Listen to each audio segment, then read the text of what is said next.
My name is Dr. Dominic Okula. I'm a senior manager at ESSA, and today's webinar is on the role of technology on improving foundational learning. So we are really pleased to host this webinar and for you setting a time aside to be able to attend. So today's session will really help us to understand how or to dive into how technology is applied in different contexts.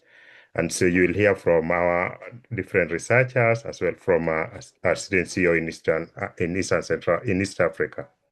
So this webinar is organized by ESSA and the REAL Centre from the University of Cambridge with the financial support from the Gates Foundation and IDRC through GP Kicks. So before we begin, I'll give a few housekeeping notes. So the webinar will run for about 2 hours. And the session will be recorded and will be shared afterwards. Do let us know if you have any in the chat if you have any concerns with the recording. Interpretation is available in English and French, so please do select your preferred channel and remain in it throughout. If you experience any problem, do please put in the chat so that we can be able to rectify. It would be good to introduce yourself in the chat. We would love to know who is joining and where you are joining us from. So do please put your name and where you're joining us from in the chat so that we can be able to know that. When you have a question during the sessions, please you do use the question and answer sections so that we can be able to address them as the session continues. We'll also have a question and answer session at the end to give you a chance to be able to air your question. So the program, as I've indicated, will run for about 2 hours. We'll have a welcome note, which I've done, and then we'll have then the opening remarks from Mr. Taib 4, and then an introduction to the purpose of the webinar. And then we'll have the webinar presentations from 3 presenters, starting with Dr. Shiku Mbugwa, followed by Mamadou Drame, and then Dr. Joyce Mdoni Jiri. We'll then have reflections from what we have heard and the general reflections around the topic and question and answer sessions. And then we'll have a short evaluation and then closing remarks from Mr. Badara-san. So that will be the order of the webinar and how we'll proceed. For now, I would like to take this opportunity to give Mr. Taib 4 an opportunity to give the opening remarks.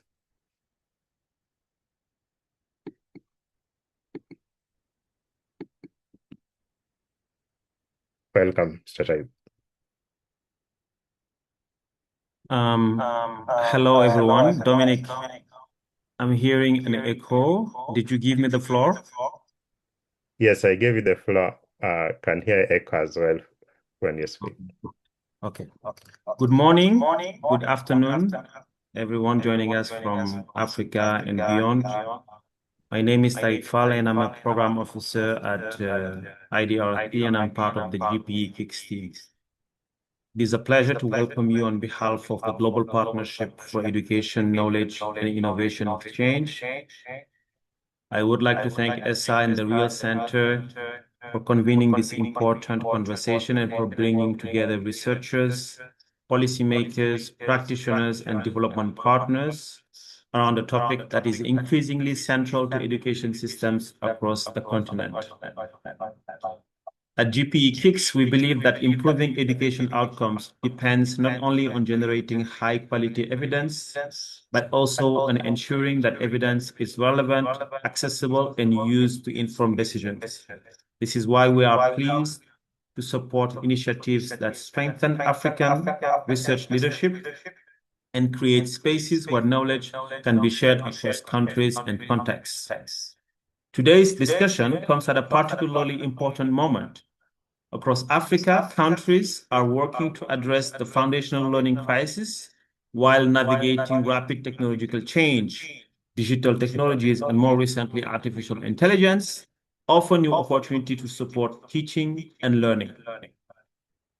At the same time, they raise important questions about equity, implementation, sustainability, teacher support, and infrastructure. These are not questions that can be answered through technology alone. They require strong evidence that is grounded in African realities and responsive to the priorities of African education systems.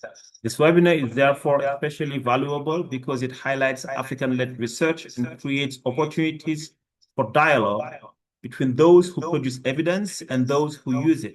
These conversations help ensure that research does not remain on the shelf, but contributes to better policies, stronger programs, and ultimately improved learning outcomes for children. Through our support to ESSA's Small Grants Initiative alongside Gates Foundation and Hilton Foundation, UPE Kicks is pleased to contribute to strengthening the capacity and visibility of African researchers working on foundational learning and early childhood development. We see this as an investment not only in individual research projects, but also in a stronger and more connected evidence ecosystem across the continent. I encourage everyone joining to actively engage, ask questions, share experience, and think about how the insights from today's discussion can inform your own work and collaboration. Thank you again to ESSA, the REAL Centre, the speakers, and the moderator, Dominic, and all participants for being part of this conversation. I wish you a rich and engaging discussion, and I look forward to the insights that will emerge. Thank you. Thank you.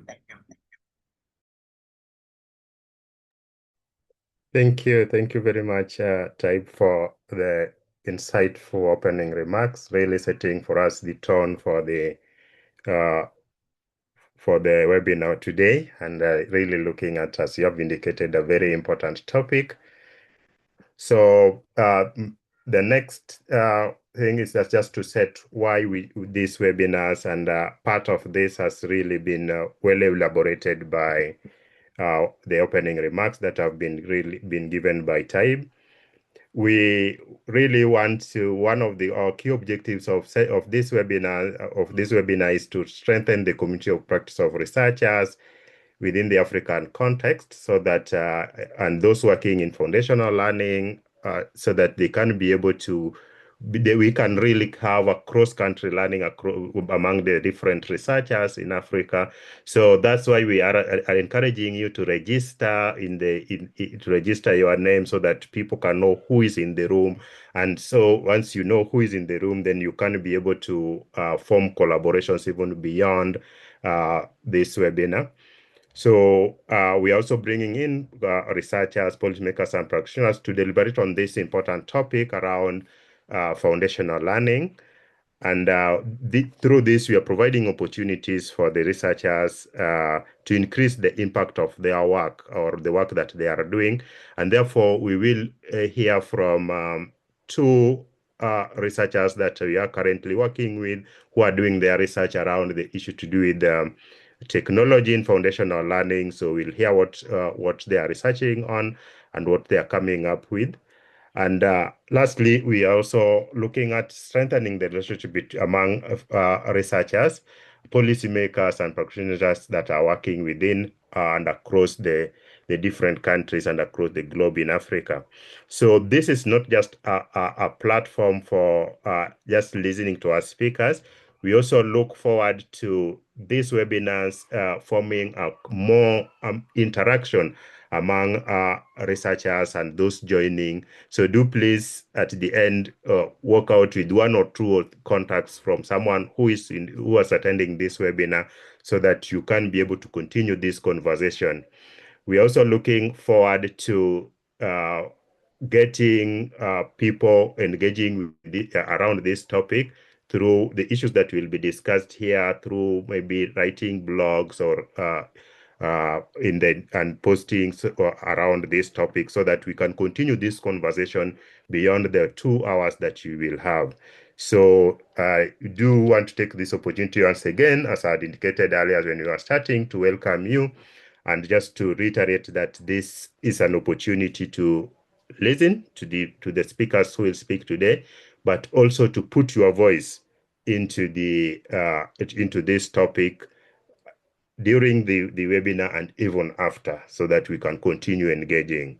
Thank you very much. And now I want to welcome Krista to be able to welcome our speakers of the day.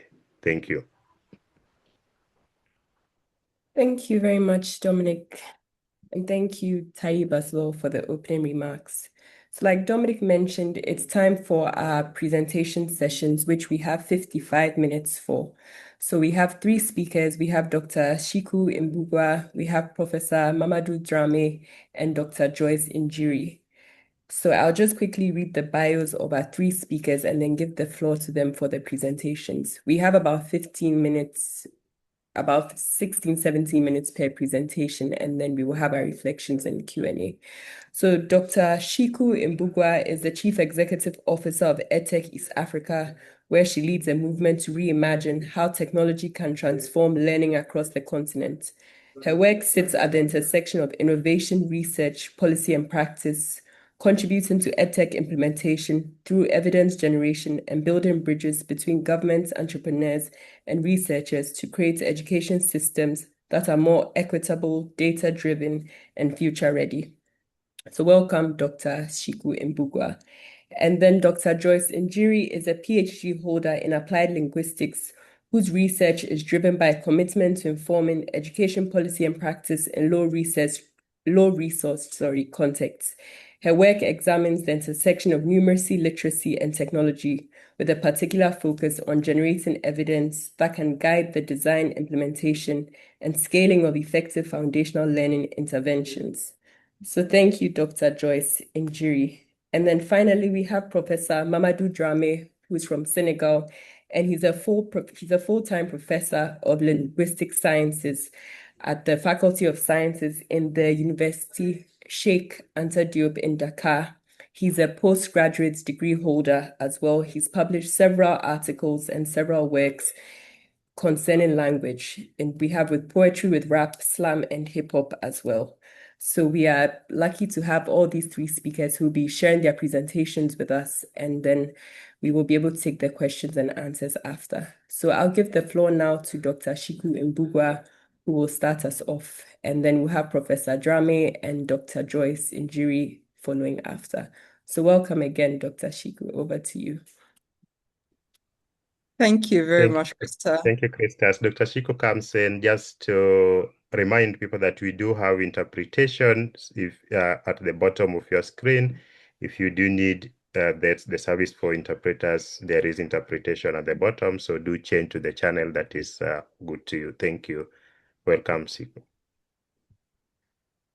Thank you, Dominic. And let me first of all start by saying amen to the doctor, because I'm not there yet, but maybe this is the prophetic sign I was waiting for to get serious with my PhD application. I am just Shiku Imbugwa, and I'm very happy to be here. I work with an organization called EdTech East Africa, where we build ecosystem architecture and ensure that everybody that's working around education, and more specifically EdTech, is aligned and supporting each other and learning from one another, and also integrating solutions that are evidence-based. So that's kind of the lens that I bring to this conversation. And I'm looking forward to having this conversation too. So thank you to everyone that joined us. We can move to the next slide, please. So I thought I would start with some statistics. And of course, because I know that we all know them, I will not belabor the point. But just to show you that we have some challenges that our traditional way of building our education systems may not be the ideal solution if we want to move fast and if we want to include a lot of our children that are currently excluded from the privilege of having an education that also gives them the freedom of choice. And so adoption of technology in East Africa, as we have tried to kind of tackle this issue, has been mostly driven by availability and not by evidence. We have a lot of evidence in the global north, but we don't have sufficient evidence that speaks to our context, that factors in our culture, and all of the other modalities that as Africans would be decision points around whether we want our children to use technology or not, or whether it would be effective or not. And so because because of choosing availability as opposed to what is evidence driven, because we are yet in the process of generating a lot of evidence, and I'm glad to see my fellow panelists are also hard at work generating relevant evidence. We find that the most underserved, who would actually be the biggest beneficiaries of technology, according to the evidence that we've seen even globally, are the ones that end up being left even further behind. And so I'm glad that we're having this conversation today. Next slide, please. As I mentioned, we will be coming at this, or I will be coming at this topic, of course, from the lens of working at EdTech East Africa. So let me give you a brief introduction of who we are. We are an ecosystem builder, and what that means is we don't just run programs, we build or work to build the connective tissue that makes the system work better. So we work on the evidence, we work on the relationships, and then we work on the platforms. We create platforms for collaboration. These three key pillars are what we believe the ecosystem in our region requires to be able to now work in a more cohesive manner, but more importantly, driven by evidence and with the government at the center of everything that we are trying to do with EdTech in our regions. Next slide, please.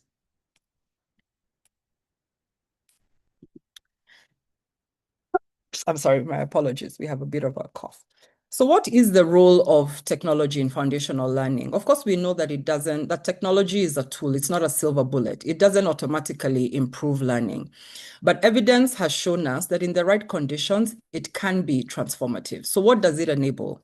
Personalized learning. I think we have a lot of tools that are especially being used in our schools for foundational learning that are really useful in finding the learner where they are. And you can imagine we're talking about class sizes in Kenya of an average of 80 to 100 with one teacher. It's really difficult for the teacher to get a grasp on who is catching up, who am I leaving behind.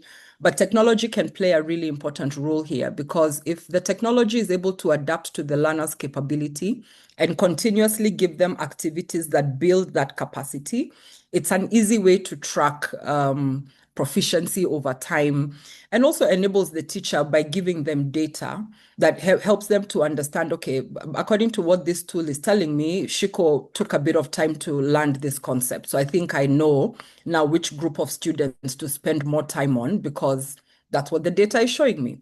I think another, and I think I've talked about that with immediate feedback. Another, maybe let me call it a best buy, is structured pedagogy. If you use technology, but you align it really well with structured pedagogy, it has been shown to give results. And one of the things I was avoiding very much in this conference, in this webinar, is mentioning particular tools, because we're not really advocating for the tools. We're advocating for the components that make the tools better. So I know that there are a lot of tools that are already using structured pedagogy, and they've been promising results around that. And then, of course, teacher empowerment. We want our teachers to be able to spend their limited and precious time actually facing the learner and talking to the learner and teaching the learner, as opposed to doing a lot of the admin work. And so there's a lot of tools now that have shown promise when it comes to supporting the teacher to do the things that the teacher doesn't need to do in terms of admin work, so that they can focus their attention where it's needed. Now, conditions for impact are also something that's important that we need to think about. It must be grounded in evidence-based approaches for numeracy and for literacy, and not just digitized worksheets. It's not enough to take content and put it on a tool and deploy to a class and say that we're integrating technology well. We have got to design it in a way that shows even how the content should be aligned so that it adds value to our learners. Of course, teacher integration is really critical. We want to do this with teachers, not instead of them. And I think Kenya, we have a very powerful example, because we made a very significant investment maybe now 14, 15 years ago with our DLP digital, sorry, you'll have to excuse me, I may keep doing this. Our DLP project that was run by the Ministry of Education and ICT. And we did a great job kitting every school with laptops and tablets for the children, but we only trained our teachers for like maybe 1 or 2 sessions. And the ripple effect of that to date is that we still have a lot of this equipment and infrastructure sitting in schools, brand new in cupboards that are very, like, we created safe rooms because I think we also did not get the policy around youth and responsibility right. And so because we did not start with the teacher, I often say, I wish we had taken at least 2 years to put these tools in the hands of teachers, let them get really proficient, and then now introduce the tools to the learner so that the teacher is also not confused about their role in the classroom anymore now that we have tablets. Of course, local language and context is important, which is why we are championing for more Africans who have gone through our education systems to develop the tools based on their experiences and their understanding of our very varied cultures. And we also have to think about our infrastructure reality. We cannot talk about scale if a lot of our areas are still struggling with electricity, are still struggling with connectivity, are still struggling with even just the ability for teachers to be able. So you've put the tools in the classroom. Who repairs them? Who manages them? So I think that these are the 4 things that we need to think about if we really want to use the technology well and ensure that we are able to scale beyond a lot of the pilots that we've seen work really successfully. Next slide, please. So this is, I guess, the good part. What does the evidence tell us? There is strong evidence that if you structure the programs with built-in pedagogy, and I think there are some programs that are running currently in Kenya that are doing a really good job of this, that you're aligning it to the pedagogy. This has shown, there's strong evidence showing that this has the ability to support the teacher in ensuring that the learning outcomes are improved. And note how I said it. I said that not the tool improving the literacy, but the tool used by a teacher that is proficient and that has already been embedded and built in with the pedagogy we've seen strong evidence that it can help us to move the learning outcomes. Offline tablet tools, of course, and led by teacher, you have to put the teacher at the forefront of implementing and monitoring, have also been shown to work well. I think this is a point that's obvious to all of us across the continent. It's not every area that will have electricity. Even those that have electricity, it may not be stable. Where it may be stable, it's also a cost to keep your lights on. So designing technology that has offline capability is critical. And of course, for a lot of our communities, low tech is still a reality. In Nairobi, you could try and use high tech. Nairobi is our capital city. But in a lot of the areas around our country and around our region, and I would be bold to say around our continent, we still have to lean a lot on low tech. I once met a gentleman who told me that low tech is the best tech. The best tech you have is the one you have. And if the reality that we have is for now, feature phones and technology that only enables us to do SMS and some other low tech capabilities, then that's what we use as we wait to graduate to the more proficient tablets. And so let's not deny our children the opportunity to be supported by technology because we are waiting for the shiny latest devices.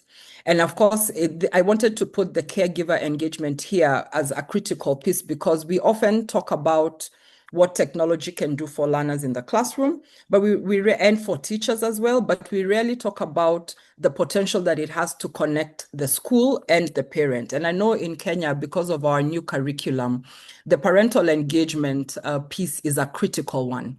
I feel like we are doing everything we can with the teachers. We're doing everything we can to support the system.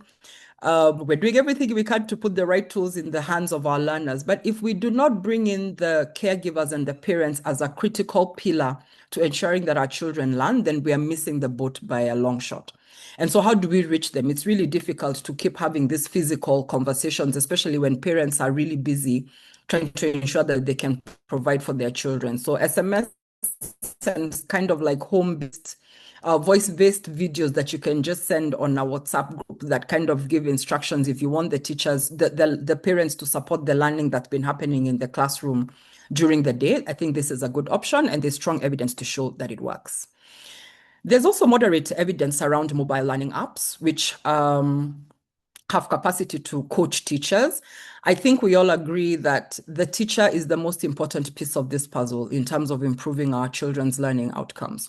And if we can leverage on technology to ensure that these teachers are constantly supported and coached, especially in our reality where getting the middle tier to a place where it's sufficient enough to be able to reach every teacher on time and regularly, I think we're still a long way from there. So how do we leverage technology? Because we've seen that there's positive evidence towards how it can unlock some of the gains there. Of course, digital formative assessment tools that give our teachers actionable data are critical. I think Kenya and a lot of other nations on our continent, we are now having some very bold conversations around moving to e-assessment and leveraging on technology for assessment. And I think that this is important because we can't have quality education systems without quality data. And it's difficult to collect quality data with numerous data points if you're doing it on paper. I often think about when I was in school, and I think it still happens to date, where the teacher would have to do like a physical call register. It's really difficult to then take the data that you're getting from the class attendance and check whether, okay, so Shiko has not been doing well this term. If I had a digital device that just shows me her attendance over the time, I can quickly link her lack of attendance to her performance. And I know that that's a simple example, but I hope that you get my point. I think something else that is interesting and there's evidence that is emerging, and we hope that there'll be much more, is the gamified literacy apps when they're paired with a regular teacher review. And I think you'll notice the trend here. The technology may be great, but unless we get our teachers to the point where they're able to use it well, it doesn't work as a standalone. We have a lot of mixed evidence, and some is limited around content-only apps. So content without the pedagogy. And I think that there have been studies done even in Kenya where there was an RCT that had a control group that had pedagogy structure within the tool and one that only had content. And the results were quite clear that actually the pedagogy within integrating pedagogy within our tech is what is more useful, as opposed to just putting content where children are just going through it without them actually aligning to the curriculum and what they're supposed to be learning, and without you putting measures in place to check whether they're actually absorbing what they're learning. One-time device distribution without training or curriculum alignment. I think I talked about this before. It's not enough for us to raise enough money to put technology in our classrooms. We have to spend a lot of time orienting our teachers to technology, and not just so that they can use it, because I have no doubt that with the right capacity building, they would be able to use it. But for me, I think it's really important that we begin to show them how to use it to create, and not just to deploy learning, right? And especially now in the age of AI, where a lot of the data that we're using is not, the data sets are not fed by us. They're not fed by our knowledge. I feel like teachers are a really good leverage point here. If we got our teachers to a place where they're creating technology and innovating, creating lessons and innovating on technology, I think it also gives us a lot of opportunity to begin to see a lot of our own realities reflected in the AI large language models, for example. EdTech deployed in urban pilot. Sorry, sorry to interrupt. You have 4 minutes left. Oh, I think I've been speaking too slowly. All right, I will speed it up. But allow me to just end with this point: is you can deploy in urban you can pilot in an urban context, but don't think that you can take that same approach in a rural area. So how do we ensure that even as we're deploying technology, we always have, at least I have a philosophy that if it works in the hardest to reach area, it will work in the urban area. So rather than focusing all of our pilots in the urban area, and I know that this is easy to do because there's easier access, let's look at understanding what the areas that are more underserved, what it would take to run technology there, because if it works there, then it will definitely work in our urban areas. Next slide, please. And I think this one, I will just cruise through it. There are key barriers to implementing and scaling tech. Of course, infrastructure gaps that I have talked about, the availability of evidence gap, which we as EdTech East Africa and a lot of other researchers in Kenya and I'm sure around Africa are now working to correct. Language and cultural mismatch. I was once in a class where there was a tool that was being deployed and the accent was not an African accent at all. And so the children kept trying to hear it again and kept pressing repeat. What the data will tell the teacher in that case is that this learner had struggled with that concept. Well, the reality is the learner just couldn't understand the language or the accent. And so we have to make sure that we factor in language and especially culture as we're designing. Weak capacity and support systems, I had mentioned this before, but maybe I can talk a little bit about the middle tier. It's really important to, as we are focusing on building the capacity of the teacher, to also ensure that we're not leaving the middle tier behind because they're the main support system for our teachers. Next slide, please. So when we deploy EdTech without evidence, we're not taking a risk equally. We're not saying that the child in Nairobi and the child in Mandera will have the same impact on them. We're actually denying the children that require this intervention the most from the opportunity for them to leverage it to catch up with their counterparts in the rest of the country. The children that are least able to recover from the wrong interventions are the ones that are most likely to receive it. And I think that we need to be really careful when we're thinking about how we deploy. Currently, this is how it works. The tool is available, we purchase it, we deploy, we assess it. Sometimes we take really long periods of time to assess, and then our underserved learners are left behind. How it should actually work, and which is what the community, and I'm sure that it's not just in East Africa, is working to correct, is let's find the evidence, let's co-create with the people that will actually be using this tool for teaching and learning. Let's contextualize the deployment. You will not be able to deploy the same in a rural area as you will in a marginalized one. Every learner, including the most undeserved, should have an equal opportunity to leverage technology. Sorry about the background noise. Next slide, please. I wanted to touch briefly on AI, and I'm sorry, Krista, maybe I may run over by a few minutes, but I wanted to say that AI is definitely not a silver bullet, but it opens 3 genuinely transformative possibilities. One, we now have tools that are able to adapt and personalize learning, and I won't talk about that because I had touched on it before. We're now able to cater for the numerous multilingual and mother tongue realities that we have on our continent. Sorry, give me 1 second, please. Sorry about that. The realities of working from home. So we have, like in Kenya alone, we have 42 tribes. It would not be possible to print content for 42 tribes at a cost that is affordable. AI can support us to do that now. And AI can also help us to identify early where our learners are struggling so that we can target support to the right kind of learners. Next slide, please. So AI in practice. There are many lessons that we're beginning to see, but we also have to have some honest conversations about the cautions we need to take as an education sector. Offline first is non-negotiable. I had said that before. We have to really work at getting the teacher to trust that what we're putting in their hands, 1, will not replace them, but 2, will be something that they'll be able to use and it will be beneficial to their learners. And we always have to start with assessment as opposed to content. So when you're working with AI-powered assessment tools, they're the shortest path to impact and they're easy to validate and trust because now you're able to quickly assess and then create the content that enables you to move the learner from where the assessment has told you they are to where we want them to move to. But there are also some risks that we cannot afford to ignore. The bias of the models, and which is why I was saying it is really important that we begin to think of creating and not just consuming AI, so that a lot of who we are, our values, our cultures are represented in the large language models. Local language models are nascent. We have models for Kiswahili in Kenya. I think we have Ma for a few.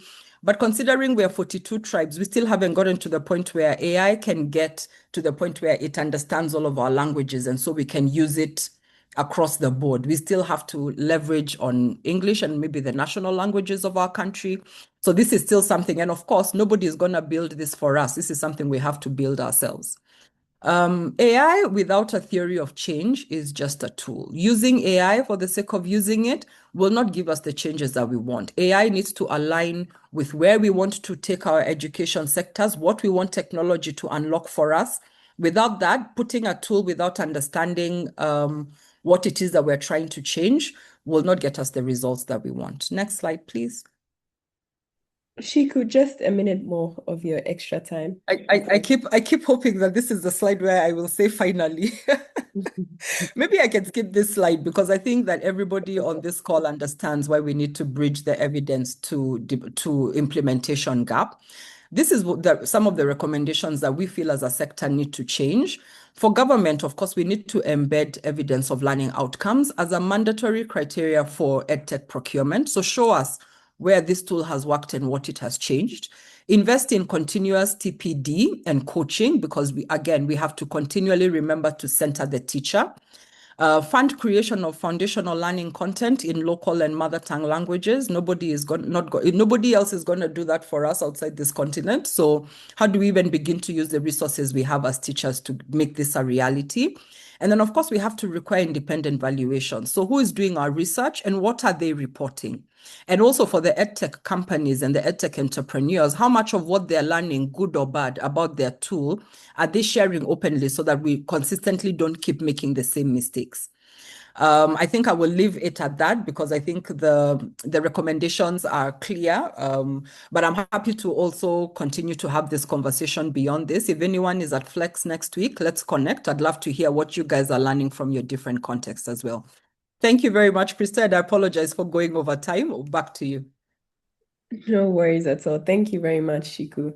So our next presenter is Professor Drame from Senegal. So like Dominic mentioned, we have interpretation available for this. So if you just look at the bottom of your screen and you click on more, you select the interpretation icon and select the English channel to be able to follow along in English since he will be presenting in French. Thank you very much. Over to you, Prof. Merci beaucoup. Thank you very much for your presentation. Thank you to people here today. As you said, I will do my speech in French. Je voudrais d'abord, si vous le permettez, commencer par remercier ESSA et le Centre REAL de l'Université de Cambridge pour cette invitation. C'est un honneur pour moi et pour nous, l'ensemble de l'équipe à laquelle j'appartiens, donc de vous livrer aujourd'hui les premières réflexions d'un projet de recherche qui est effectivement accompagné par ESSA. Donc, un projet qui est mené par la FASTEF, la Faculté des sciences et technologies de l'éducation et de la formation. C'est une faculté de l'Université Cheikh Anta Diop de Dakar qui s'occupe de la formation des enseignants, des professeurs et des inspecteurs également, mais également la réflexion sur les sciences de l'éducation et j'en suis le vice-doyen. Donc, le ministère de l'Éducation nationale également et la Fondation Pathfinder, donc Sénégal, sur un sujet qui nous semble être extrêmement important, mais également urgent, mais souvent qui est très mal étudié, c'est-à-dire la place du numérique dans les daras. Les daras, que dans certains pays on appellerait peut-être les madrasas, ce sont des écoles coraniques qui scolarisent des millions de jeunes Sénégalais et souvent ils constituent un angle mort quand il s'agit des politiques éducatives. Je vais essayer dans les 15 minutes qui me sont allouées de vous amener à ce constat, du constat à la proposition concrète en partant de la crise de l'apprentissage. Ensuite, nous regarderons les lois publiques, comment elles ont pris en compte les DARA depuis 25 ans. Et enfin, je vous présenterai le projet de recherche et les pistes concrètes d'application numérique que nous sommes en train de mettre en œuvre. Diapo numéro 2. Next slide, please. Donc, commençons d'abord par les chiffres. Et nous estimons que ces chiffres sont assez sévères parce qu'au Sénégal, on constate qu'il y a environ 69% des élèves qui ne savent pas en ce moment lire à l'âge de 10 ans. Ce sont des chiffres qui sont publiés par la Banque mondiale en 2022. Et nous regardons également les évaluations PISA, donc de 2015. C'est vrai qu'il y a un peu 10 ans que ces évaluations peut-être ont probablement changé. On va les actualiser, qui montraient qu'à l'époque, il y avait 8,7% des élèves qui n'atteignaient pas le niveau minimal de compétence en lecture. Enfin, il y a eu l'enquête PASEC de 2014, ensuite de 2019 également, qui a montré effectivement qu'il y avait beaucoup de problèmes par rapport aux compétences qui sont attendues. Ce que les chiffres ne nous disent pas, c'est qu'effectivement, il y a il n'y a absolument rien sur les Dara, alors que les Dara constituent quand même un nombre assez important d'enfants scolarisés. Et souvent, ces enfants sont issus de milieux défavorisés et généralement, donc, ils viennent de familles qui sont plus ou moins relativement modestes sur le plan social, mais malheureusement, elles sont rarement prises en compte dans les statistiques et par extension dans les politiques de réforme. Mais heureusement, le gouvernement du Sénégal a mis en place un programme qui est destiné à la modernisation donc, des DARA. C'est ce trou noir statistique et politique que notre projet cherche à éclairer. Pour comprendre où nous en sommes, next slide, il faut revenir un peu en arrière parce que le Sénégal a engagé dès l'an 2000 son premier grand chantier. Next slide, please. Donc, son premier grand chantier de réforme avec le PDF, le programme décennal de l'éducation et de la formation, qui avait trois programmes, trois éléments, trois points principaux. Le premier point, c'était l'accès, ensuite la qualité et enfin donc la gestion. Et dans ce programme-là, les DARA sont bien sûr mentionnés, mais le cadre opérationnel était relativement manquant. Le second programme qui va suivre de 2013 à 2031, c'est la question c'est le paquet, donc le programme donc, pour l'amélioration de la qualité de l'éducation et de la formation, dans l'enseignement et la formation, dans l'éducation et la formation, et qui mise sur la qualité, une part, l'équité et la transparence, avec un budget assez conséquent d'environ 100 millions, 100 milliards de dollars, donc dans 100 milliards de francs CFA plutôt, de la Banque mondiale.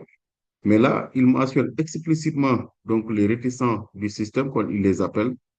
Donc, ce sont des familles qui préfèrent le DARA à, aux classes classiques. Mais et là, le mandat institutionnel était relativement clair. Et il y a eu ensuite le Sénégal, le plan Sénégal émergent, donc le plan Sénégal émergent en 2035, qui faisait de l'éducation un pilier pour ce qui concerne les ressources humaines. Parce que les ressources humaines de qualité, si on veut les avoir, il nous faut nécessairement avoir effectivement une bonne éducation. Et enfin, il y a un programme important donc sur la stratégie nationale numérique éducation 2025-2029, donc avec 22 000 écoles dont on parle de la formation de 105 000 enseignants, mais malheureusement, dans ce programme-là, il n'y a absolument rien sur les DARA. Et donc, voilà, ça constitue effectivement donc, un autre vide qu'il nous faut combler. Euh, Next slide. En fait, dans le programme paquet, je veux qu'on s'arrête un peu sur cela, parce que le programme, le paquet, n'est-ce pas, il parle explicitement des réticents du système. Ce sont des familles qui ont choisi de scolariser les enfants dans les DARA plutôt que dans l'école publique. Et de ce fait, leur prise et de fait de leur prise en charge un objectif politique public à part entière. Dans l'axe 2 de ce programme, il y a une intégration progressive des DARA dans le cursus national. Et dans l'axe 3, on pose les jalons d'une réglementation. Donc, on voit ici qu'effectivement, dans ce programme, il y a un mandat institutionnel qui est très clair. Et ce qui a manqué jusqu'à présent, ce sont les données empiriques, mais également un cadre juridique qui est stabilisé. Donc, il faut combler ces deux manques, comme nous l'avons dit tout à l'heure. Sur le cadre, next slide, juridique, on a une histoire qui est plus ou moins mouvementée parce qu'il y a un projet de loi donc, portant statut du DARA qui a été officiellement lancé en 2013. C'était un texte qui est très ambitieux. Next slide, please. Qui est très ambitieux parce que ça disait qu'il y avait un cursus de 8 ans combinant mémorisation du Coran et programme scolaire classique du CI au CM2 avec une certification qui est délivrée par un inspecteur d'académie. Dès 2015, malheureusement, il y a eu une forte opposition donc avec la Fédération des écoles coraniques donc qui craint qu'il y ait une perte de contrôle sur l'enseignement religieux parce que le Dara, c'est cela, c'est l'enseignement religieux également qui a une place qui est extrêmement importante. Donc, de ce fait, on a eu un texte qui était bloqué pendant presque une décennie. Et en 2024, quelque chose va changer parce qu'il y a eu de larges concertations qui se sont déroulées à Sali, donc des concertations sur le statut des DARA, avec un processus de sélection de DARA pilote qui est lancé. Ainsi, il y a 145 dossiers qui ont été reçus, rien qu'à Saint-Louis. Mais les critères étaient très simples, avoir juste un local disponible et avoir 40 talibés. Donc, je pense que c'était vraiment une fenêtre d'opportunité qui est très réelle Et c'est exactement le moment où une recherche comme la nôtre peut apporter quelque chose d'utile avec des preuves empiriques là où on avançait surtout par intuition ou par posture idéologique. Next slide. Face à ce constat, donc, nous avons essayé de construire un projet de recherche assez direct dans son hypothèse. Nous pensons que l'intégration pédagogique du numérique dans les DARA, lorsqu'elle est soutenue par un engagement réel des parents et adaptée au contexte culturel religieux, peut significativement améliorer l'acquisition des compétences en lecture des enfants. Nous avons choisi de nous concentrer énormément, exclusivement sur la lecture. Et pour le vérifier, nous comptons aller sur le terrain. Donc, nous sommes en train de le faire dans 16 daras répartis entre Dakar et Touba. Pourquoi Dakar? Parce que Dakar, c'est la capitale. Il y a beaucoup de daras qui sont à Dakar. Et pourquoi Touba? Parce que Touba est considéré comme une ville religieuse, donc où également on retrouve énormément donc, de daras. Et 8 de ces daras que nous avons identifiés, ce sont des daras qui utilisent déjà le numérique dans leurs enseignements et 8 n'ont pas recours, et ce qui nous donne une base de comparaison qui est assez solide. 240 enfants de 6 à 10 ans sont en train d'être testés sur leurs compétences en lecture et 34 entretiens approfondis et 16 séances de classe observées directement. Donc, la collecte est en train de se dérouler en ce moment et nous espérons qu'au bout de cette collecte, nous aurons un policy brief que nous pourrons remettre au ministère de l'Éducation nationale. Next slide. Next slide, please. Voilà. Donc, avant de vous parler de ce que nous proposons, je pense qu'il est important que nous puissions parler d'abord de l'existant, parce que ce n'est pas quelque chose de nouveau. Donc, ces types d'initiatives, il y en a quelques-unes qui existent déjà. La première initiative, elle s'appelle Dudal, qui est une application développée par un jeune Sénégalais, lui-même issu de l'enseignement arabo-islamique traditionnel. Doodle, c'est une bibliothèque numérique qui rassemble les textes enseignés dans les daras, le Coran dans ses 3 lectures principales, le Warsh, le Hafs et le Haloum, des poèmes soufis classés par confrérie, des textes en Wolof et en Pulaar, mais écrits en caractère arabe, ce qu'on appelle l'ajami. Donc, et ça fonctionne hors connexion, ce qui est essentiel dans un pays où l'accès sur Internet, à l'Internet reste relativement inégal.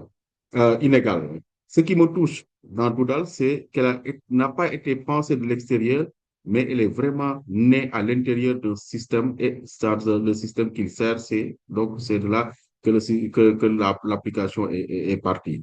Donc, je veux dire que c'est exactement la leçon que nous devons retenir pour la suite, parce que c'est ça qui sera assez intéressant. À l'échelle du continent également, il y a d'autres outils qui existent et qui peuvent inspirer notre démarche, notamment Colibri, donc pour les contenus offline, ENESA Education pour l'apprentissage par SMS, sur les téléphones basiques, Abracadabra également pour la lecture précoce. Et même au Sénégal, il y a une convention qu'on a trouvée entre le MEN, le ministère de l'Éducation nationale, et Téléécole, qui est une école qui s'occupe également de tout ce qui est éducation, qui ouvre des possibilités sur les zones, notamment les zones reculées. Next slide.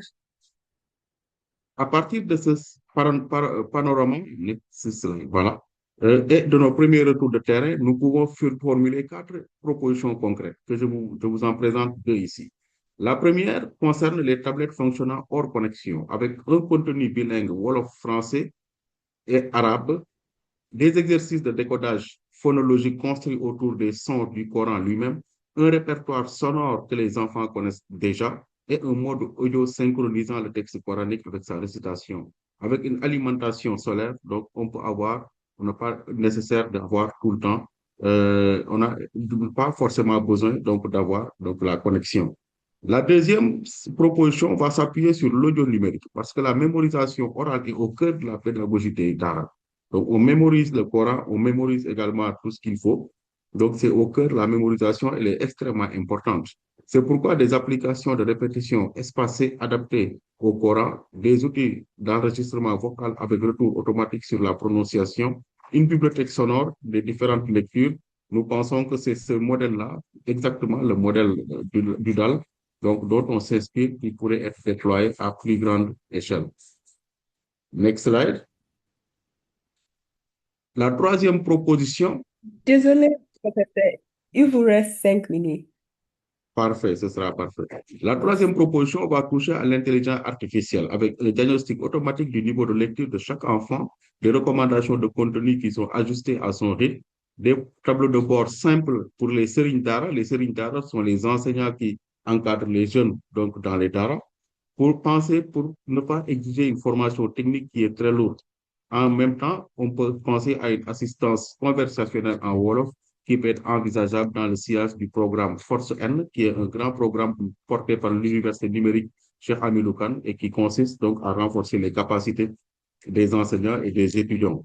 La quatrième proposition, que j'appelle le modèle passerelle numérique, repose sur une logique de co-construction avec un simple portail via WhatsApp ou SMS pour que les parents puissent suivre les progrès de leurs enfants, les contenus pédagogiques validés en amont par les Serigne Dara eux-mêmes et à terme une certification numérique articulée avec le projet de loi sur la modernisation des Dara. L'idée qu'un Dara moderne soit naturellement également un Dara qui est un Dara moderne. Next slide. La proposition numérique pour l'éducation 2025-2029 porte également une opportunité historique. Euh, il y a 130 milliards de francs CFA qui sont injectés pour 22 000 écoles qui sont visées et 125 000 enseignants qu'il faut former. Et les intentions sont là. Et notre recommandation est très simple. Cette stratégie doit explicitement inclure les DARA dans son dispositif d'équipement, de formation et de suivi. Parce qu'on ne prend pas en charge le DARA et ça constitue un manquement. Donc, avec un budget identifié pas comme une simple extension de bonne volonté, mais comme une ligne dédiée, assumée et contrôlée, et c'est faisable, nous pensons que c'est faisable, c'est nécessaire, et les données de notre recherche à la fin pourront donner les arguments techniques pour convaincre les décideurs. Autre slide. Donc, il y a également la fracture numérique. Donc, des obstacles qu'il faut concrètement nommer. Et ces obstacles-là concernent d'abord la fracture numérique avec next slide. L'électricité, la connectivité et les questions d'équipement donc, qui sont là. Donc, parce que certains Serigne Dara et certaines familles restent donc méfiants par rapport au numérique. Next slide, voilà. Restent encore méfiants face au numérique et la seule façon de lever ce numérique-là, c'est la co-construction. Donc, ne pas leur imposer des choses, mais faire avec eux, je pense que c'est ce qu'il faut faire. Les compétences numériques des maîtres coraniques constituent un réel défi et le cadre juridique reste fragile tant que le statut des DARA n'est pas définitivement voté et le financement également reste très dépendant des ONG et des partenaires extérieurs. Si les partenaires n'appuient pas, les choses risquent de s'arrêter et ce serait vraiment dommage. Avant-dernière slide pour la conclusion.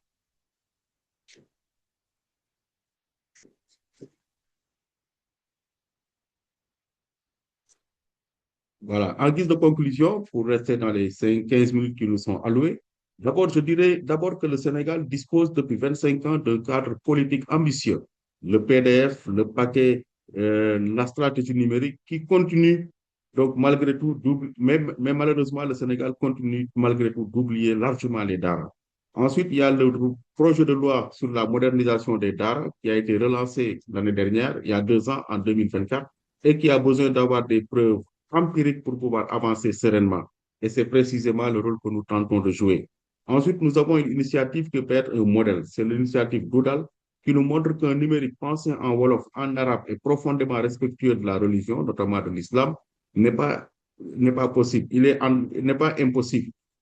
Il est en train de naître depuis l'intérieur au sein même de ces communautés qui sont impactées et qui sont en relation donc avec cela.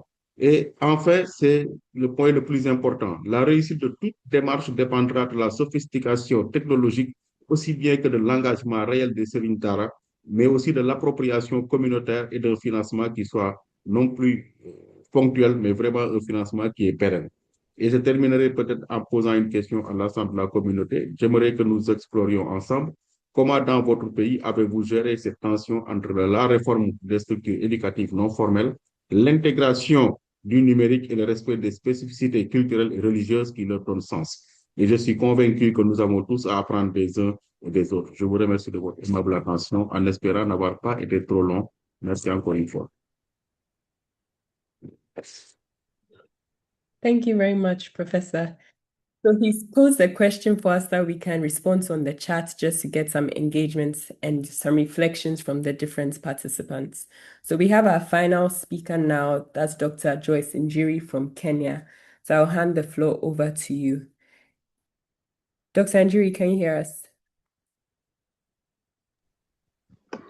Yes, I can, Krista. Yeah. Please go ahead. You have 15 minutes. Thank you so much, Krista and ESSA, for the invitation.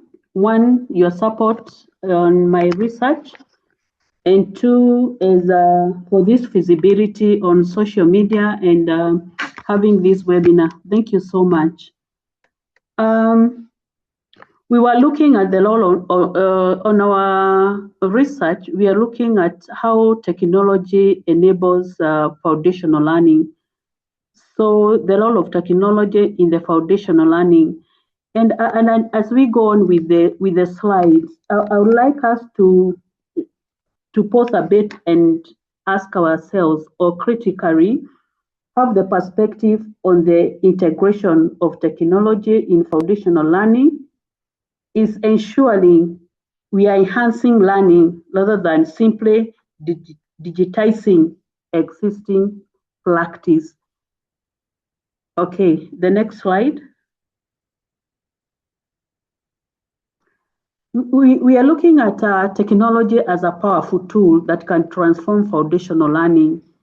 And we are saying that it can do a lot to the teachers, the learners, the educators, the policy makers, and the government at large in the relationship, in advancing, in collaboration, close long-standing equity and accessibility gaps, and adapting learning experiences to meet the needs of all learners. But as a researcher, we found that it's not all about technology. We can have the devices, we can have the infrastructure, we can have all other things, but there are other things that need, or factors that need to be looked at for technology to be integrated into foundational learning effectively and efficiently. So that is what we are saying. Technology is quite powerful, but what else do we need for it to be quite effective? Next slide, please. We are saying pedagogy dictates spatial and digital way of working. For example, in this slide, we are seeing the traditional passive learning versus active competency-based learning on technologies. Or what we are saying is that apart from the technology, the teachers need to have the knowledge, the understanding of the subject matter, the teaching strategies, and how technology can enhance learning. We are trying to say the teachers should be the creators, depending with the context. For example, we did our research on low-resourced context, and we are saying what is there. So what are we doing? So the teachers are the innovators, they are the creators. For example, what's the one concept, for example, is hard to teach in this context? Maybe it can be even phonological awareness. Now, what do we go about it? So we are saying the subject matter, innovation, and the strategies. Teachers should have that knowledge for technology to enhance foundational learning. Okay, the next slide. And still we are saying technology solution must anchor into contextual realities. We are saying this in low resource and multilingual settings, contextual knowledge both constrains and enables how technology, pedagogy, and context interact. So that is what we are seeing. But at the bottom of it, there are some other things that needs the contextual realities. The contextual realities like language diversity, multilingual classroom environments, stark disparities between rural and urban school access, differing community familiarity with online learning modalities. So as much as we want now this thing, there is other realities on the root, the contextual realities of what is supposed to be done. And when we are going to look at it, we are trying to diagnose the systemic friction between assumption and reality. For example, when we look at the Kenyan environment, the class dynamics, the assumption of the environment is that we have manageable class sizes with individual attention. But the reality is that there is exceptionally large class sizes that limits one-to-one interaction. 2, staffing and support. Take fluent staff with robust on-site IT support. That's an assumption we make when we are trying to say technology will work. But what is the reality? There are few trained staff that have limited in-surface support. That is the reality on the ground. Then we have hardware and access, universal access to individual electronic devices. That is the assumption. There is scarcity and high cost of devices, shared insufficient hardware. There are not enough devices to be shared equally. So the key takeaways is these contextual individual differences are central to understanding the success and limitation of technology integrated in instruction. The next slide. Then we have the issues of hardware investment fail in isolation. So we have broken node 1, an affordable bandwidth. Even when equipment is provided, there is insufficient and cost of the internet ladders. The hardware is completely useless. You see, some schools have the equipment, but there is insufficient and cost of the internet ladders. There is no internet. The laptops are there, the tablets are there, but the school has no internet. Or the internet provider, the cost of internet is so high, such that the school can't afford, despite it having the gadgets, the hardware. Then we are saying the node number 2, power outages. Unreliable electricity grids disrupt consistent technology-based instruction.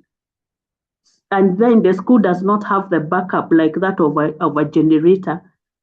So if for example, the teacher has planned to go to class to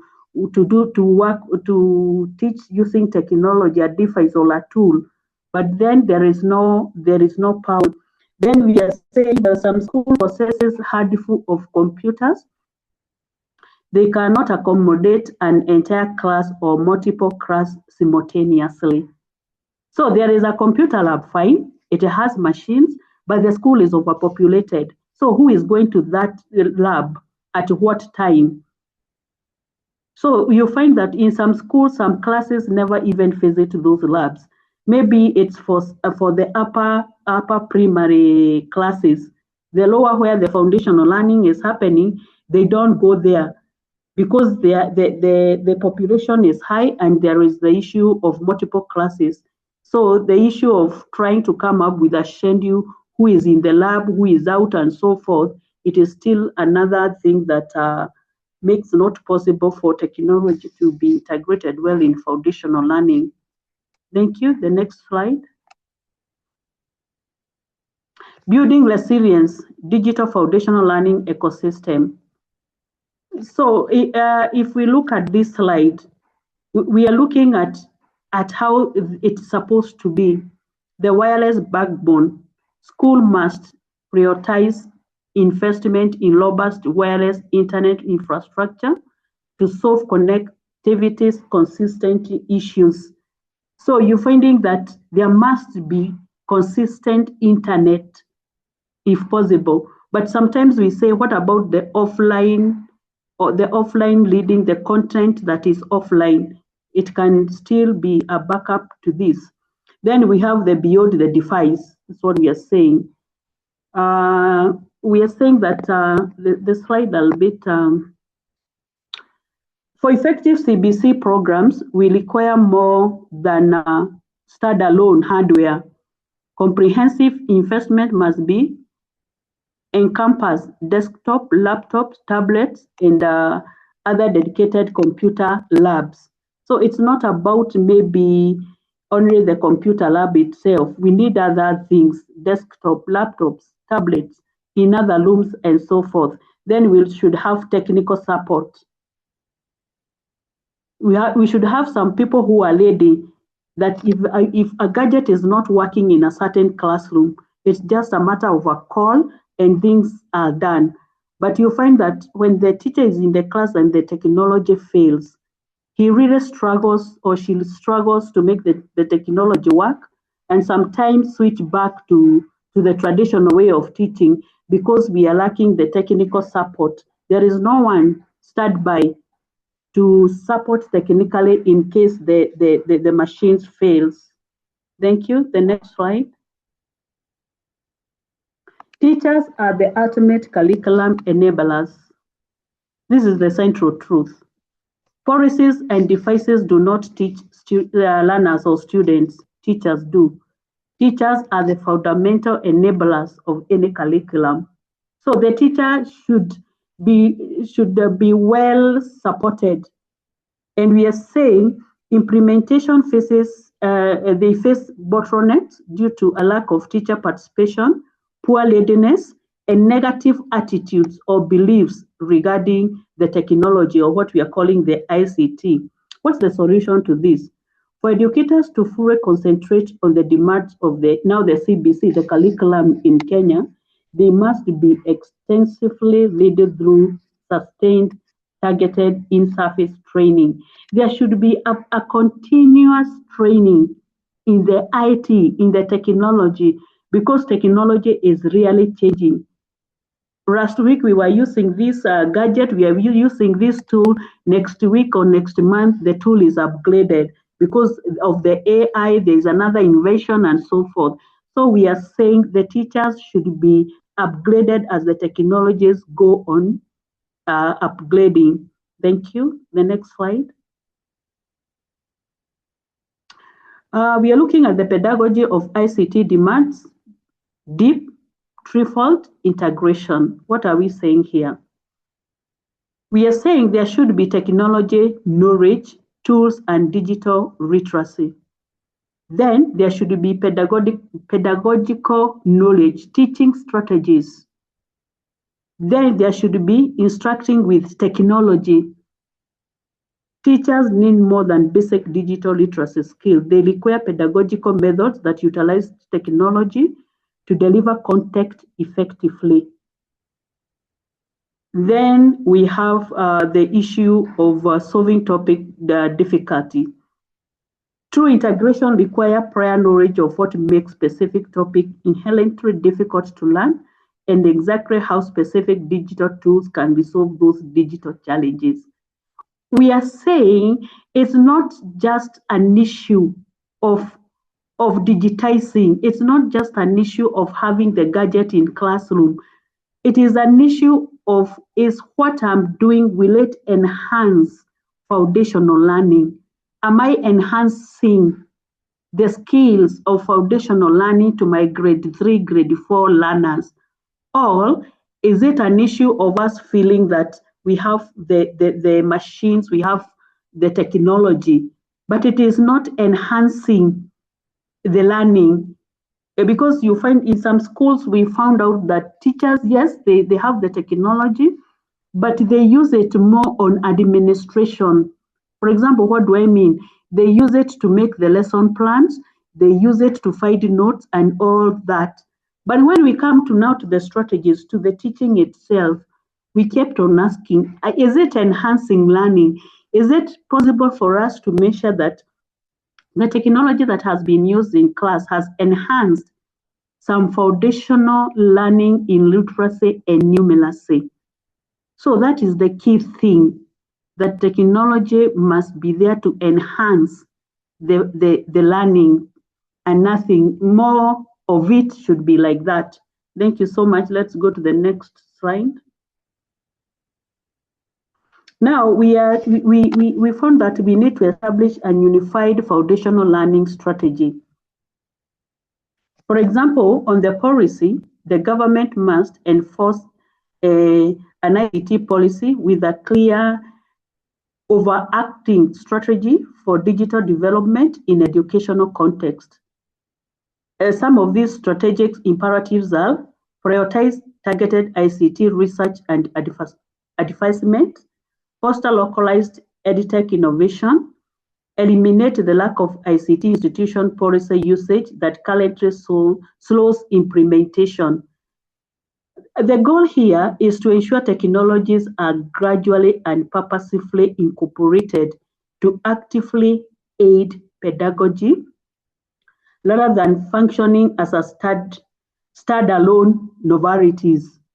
It is something that is studying alone. The school has technology, but all those technologies in that school are not enhancing.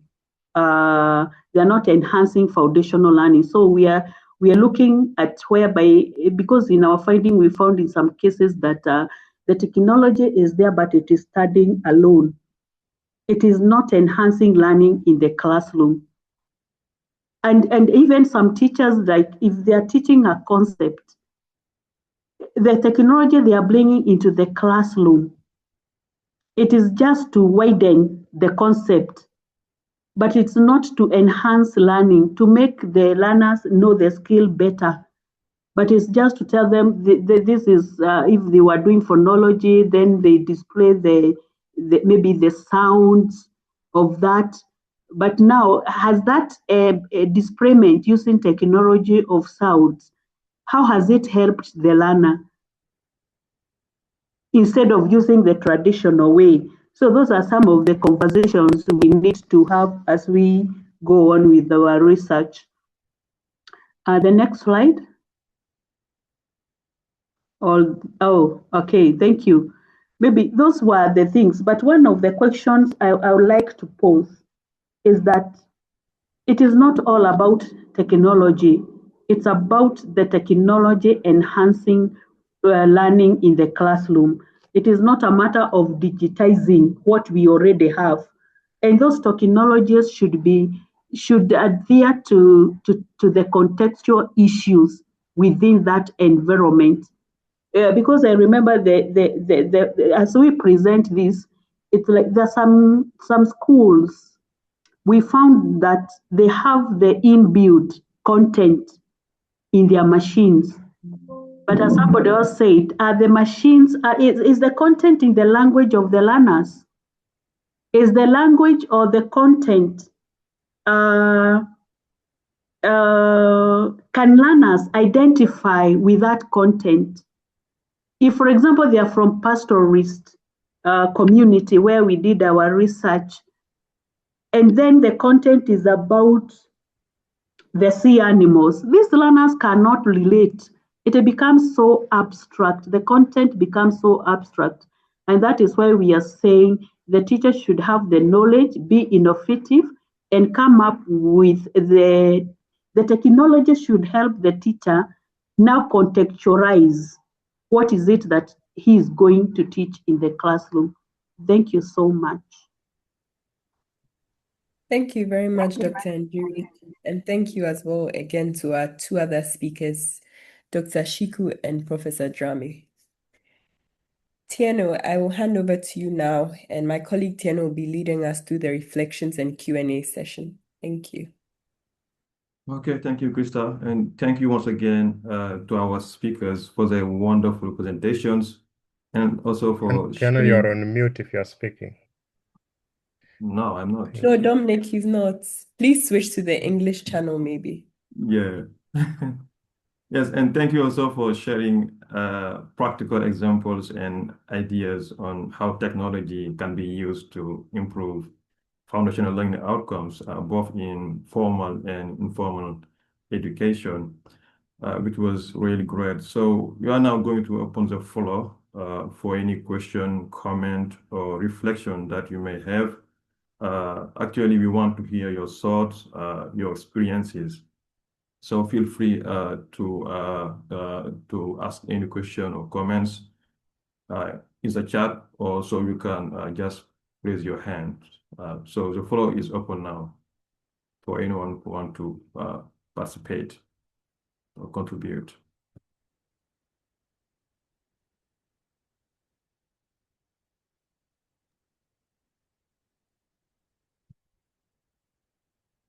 Abby, please go ahead. Oui, Abby. Bonjour à tous. Vous m'entendez, s'il vous plaît? Oui, on vous reçoit. Merci beaucoup, docteur. Et je commencerai par féliciter les présentateurs, nos panélistes, vraiment qui ont posé sur la table des réflexions assez pertinentes. Donc, merci pour ces présentations, vraiment qui méritent, qui nous amènent beaucoup de réflexions. Et si on regarde dans l'ensemble, le même problème, c'est toujours le problème numérique. Le problème numérique un peu partout dans les trois présentations et le gap surtout numérique entre le milieu rural et le milieu urbain et le problème de langue. Les apprenants, aussi bien les apprenants que les enseignants ont ce problème de langue, donc d'où l'importance du multilinguisme, de l'introduction de la langue dans le numérique. Et le problème aussi à ce niveau, c'est qu'il n'y a pas assez de contenu. Nous n'avons pas assez documenté le numérique dans nos pays par rapport à nos langues. Donc, et c'est là le problème. Et il y a une des présentatrices qui l'a dit. Donc, personne ne le fera à notre place. Donc, c'est à nous de le faire. Donc, je crois qu'il y a beaucoup de travail à faire pour pouvoir utiliser de façon vraiment efficiente le numérique. Donc, je ne veux pas trop monopoliser la parole, mais c'est juste pour remercier aussi vraiment ces panélistes. Et M. Dramé aussi a fait une présentation assez importante aussi sur les langues dans les daras, l'importance du numérique dans les daras et surtout les solutions qu'il a proposées. Donc, je crois que vraiment, il y a de très bonnes réflexions qui méritent d'être continuées. Merci beaucoup. Merci beaucoup, Abby. You can move on to the next one, please. Ellie, can you see any hands up? No hands at the moment. Okay. Feel free to put your question or comments also in the chat.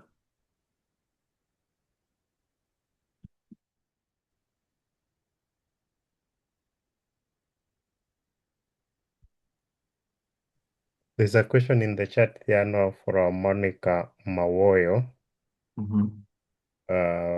asking the importance of in-service. She says the importance of in-service teacher training for technology integration has been well stressed. What is happening in the pre-service teacher training for tech integration? Yeah, there is also another question. Is change management not a critical piece of the puzzle? And value propositions is a compelling evidence for teachers to want to integrate technology. So we have two questions out there. Our speakers are free to try to provide answers. I think the last question is for Dr. Joyce. Can you repeat the question?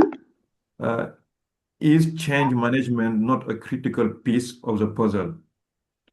And also a value proposition is a compelling evidence for teachers to want to integrate technology.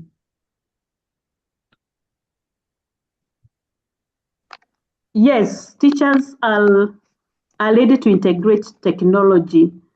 But from when we went to the cloud, you find that the teachers who are ready to embrace the technology is the young generation.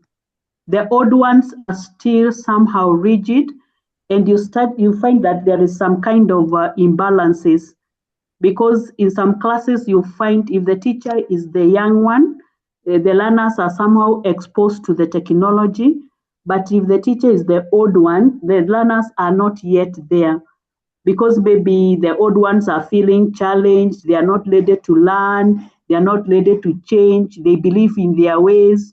And that's why we are saying, is it possible now for school, if we talk of change management, is it possible maybe even for school to change the way that they say some lessons must be carried out technologically and others, there is that integration, the blended way. Some are face-to-face, some are technology, depending with the concept, depending what the difficulty of the concept and so on. So that there are some concepts we find that they are a bit hard to get, they are so abstract. Can we bring the technology now to make the abstraction a bit simpler, to bring to make the learners identify with what it is we are talking about? So the change management must change the way of integrating the technology in school, because there are other issues that come in with it. Thank you. Thank you, Dr. Joyce. And I had a question. We are in the global south. Mm-hmm. And sometimes back we learned that a country like Sweden, they are switching back to the traditional ways of books. Mm-hmm. Well, else, in the global south, we are trying to enhance technology in our schools. Mm-hmm. So the conversation here is why is it like that? That the global north are saying no, this technology is making our learners not to achieve what the curriculum want them to achieve. Mm-hmm. But in the global south, we are really embracing technology. What is not happening? Yeah, great. I think it's an interesting food of thought for every one of us. What is wrong with technology so that Western countries are staying away from that tools, and we are trying to integrate it? What is wrong with technology? Maybe participant can provide answers. In the meantime, let me go to Prof. Drame. I see his hand is up. Prof, please. Merci beaucoup, merci. En fait, moi, je voulais revenir un peu sur l'intervention de Abigail, parce que ce qu'elle a dit, à mon avis, c'est très important, parce qu'en dehors des aspects simplement techniques, parce que justement, on va peut-être se dire qu'il y a les aspects techniques parce que, liés à la fracture numérique, au matériel, donc à l'utilisation de l'Internet et autres. Moi, je pense qu'aujourd'hui, qu'on est de plus en plus sur les questions liées à l'IA, je pense qu'il y a un élément qui consiste qui va concerner la question de l'émancipation pédagogique, donc qui va se poser, parce que nous avons un défi épistémologique, un défi pédagogique et un défi éthique lorsqu'il s'agit d'utiliser donc le numérique dans l'enseignement et dans l'éducation. Le défi épistémologique, parce que nous avons des savoirs qui nous viennent d'ailleurs parfois. Nous avons, surtout quand nous utilisons l'intelligence artificielle, comme nous l'avons proposé dans notre sujet, nous allons avoir des contenus qui pourraient venir d'ailleurs, qui ne sont pas adaptés à notre milieu, mais parce que nous n'avons pas de contenu proposé, nous sommes obligés de les consommer. Et nous les consommons dans une langue qui n'est pas la langue dans laquelle nous travaillons quotidiennement. C'est un défi pédagogique également parce que justement, il y a la question de la maîtrise instrumentale qui se pose.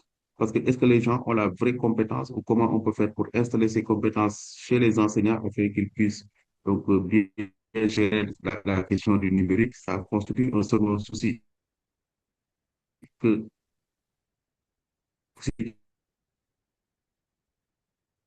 on veut parler de développement, est-ce qu'il y a un éventail assez large un peu partout par exemple au Sénégal pour permettre à chacun d'avoir accès à ces outils-là et de se performer? Je pense que cette question devrait peut-être être adressée également, voire aussi au niveau de l'émancipation pédagogique. Est-ce qu'il y a une tendance qui risque pour le plan épistémologique, pédagogique également? Voilà. Merci à votre intervention. Merci beaucoup, Prof. C'est très pertinent. Dominic, there is a question in the chat for ESSA and for REAL Centre. Do you want to respond to that? Désolé, je ne savais pas que j'avais perdu le... Je ne sais pas si vous m'avez entendu. Oui, oui, Prof. Oui. On a capté Voilà, merci. Je ne l'essentiel. savais Oui. pas que j'avais perdu la connexion tout à l'heure. Oui. C'est super.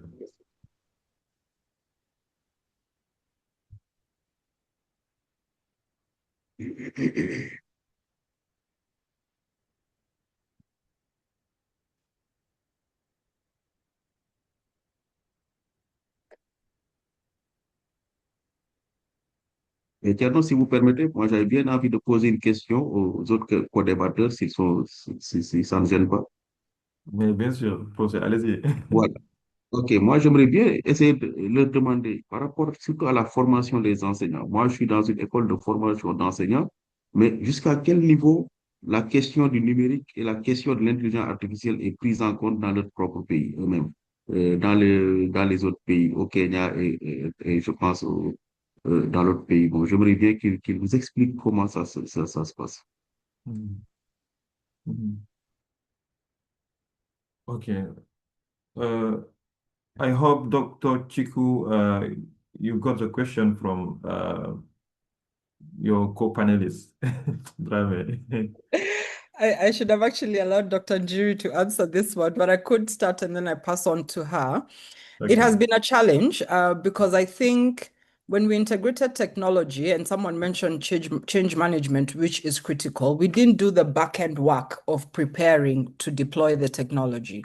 So we continued with the same modalities that we used to train teachers, which is bring them together for a workshop, half day. I once attended a teacher training where they were teaching them about the basic use of ICT, not even now technology for teaching and learning, but just proficiency with technology. And it was like a 65-page PowerPoint presentation that they were being walked through. No practicals, no nothing. And that happens. And we've spoken to teachers who have said they receive training once every other term, some once a year. But we have had some reforms that were initiated by the presidential working report that was published earlier, or is it last year or the year before? I don't remember now. But some of the recommendations from the sector was to completely revolutionize how we are training our teachers, and we have taken that to task. So now the pre-service teacher training colleges are all digitally kitted. Because the interesting thing about technology is, and I keep using this example with M-Pesa in my country, which I'm sure you all know about. Nobody taught our grandmothers in the village how to navigate M-Pesa. There was no school of how to navigate your phone to get to M-Pesa. But because money is a critical issue, and you've given somebody access to a device full time, they play around with it. Even us, when we finished high school those many years ago and we went through the ICDL training, those are not the proficiencies that are enabling us to do the work we do today. So I believe the practicability of putting these tools in the hands of teachers and enabling them to explore. Of course, you're guiding with some structured pedagogy as well, because there's certain things we don't want them to just become proficient at understanding how the tool works. We want them to understand why it's important, how to track learning outcomes, so that it's not just a tool for a tool's sake. So we have just kickstarted that. I know that our assessment, our TTCs are kitted. I know that over the last 1.5 years, they have done their assessments purely digitally, because that was the test or dry run we were trying to do as we now slowly integrate e-assessment into our public school system. So I would say there's a lot of hope with the pre-service. And again, someone mentioned it, Dr. Njiri mentioned it. We cannot deny that age is a factor. It's going to be difficult to completely get our older teachers to be persuaded that this is something that they can learn. There's a fear of technology that we are still seeing. But I would say after over 10 years of having these conversations consistently as an ecosystem, we're beginning to see that teachers are not as reluctant as they were before. But now they're going through all of their courses with digital devices, and I think that helps. For the in-service, I'm not sure. I think Dr. Njiri can speak to that better, because I don't know whether there've been any significant changes. But I do know that there are some entrepreneurs who have come up with really good tools for teacher coaching, and they're getting amazing results. Yeah. I'll pass to you, Dr. Njiri. Thank you so much, Bogwa Shiko, for that. Beside the trainings, we are finding even teachers are taking their own initiatives. Some of them have come to the realization that using technology is making their work quite easy. And even they're embracing the issue of I wanted to say multimodality. For example, they can present a concept in different ways that is making learners have their interest, want to know what is happening. The learner want to hold the gadget. She's the one who is demonstrating to the rest of the classroom, and so on. So you find when the attitudes and the beliefs and the cultures, and when we come to the competence-based education in Kenya, it's really changing how we see things, because it's really learner-centered. It is the learner who are doing things. It is the learner who are going to that machine, they click on things, they start seeing things. There is a lot of initiative because it's really involving. The learners are hard-ons. They are not seated in the classroom listening to the teacher telling them things. So as a classroom researcher, I'm seeing things changing, because even the learners and the kind of learners we have, for example, the grade 4 where I did my research, these are the learners who use their phones even better than their parents.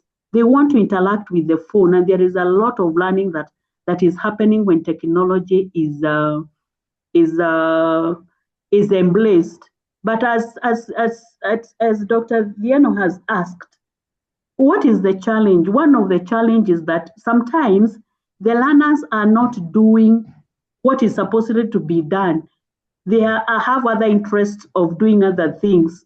For example, when we come to gaming and learning through gaming, you find the learner is not on that game of, for example, how to do addition, calculation, subtraction, but you want to go to another area to do other things like cartoons or something like that, which is still okay.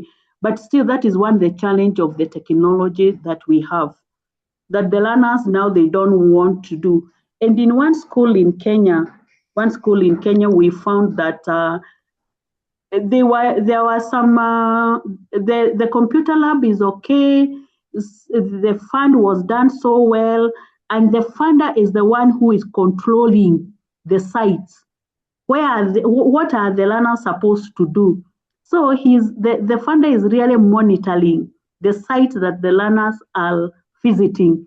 So immediately the learner switches to another site instead of the site of for example, subtraction and addition.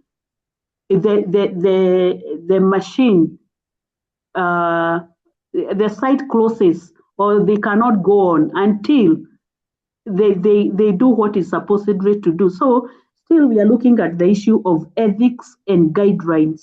A lot of monitoring is needed, such that if this is what we are supposed to be learning now, we are not switching to something else. If learners switch to something else, everything closes down, shuts down, and no learning is coming through until you get back to the guidelines and a lot of discipline. To me, technology needs a lot of discipline and a lot of ethics and a lot of monitoring from the teachers. Thank you so much. Yeah, that was really interesting. There is a question in the chat, and I think you somehow responded to that. It is, how do we ensure our children or our learners are getting the digital skills to improve learning?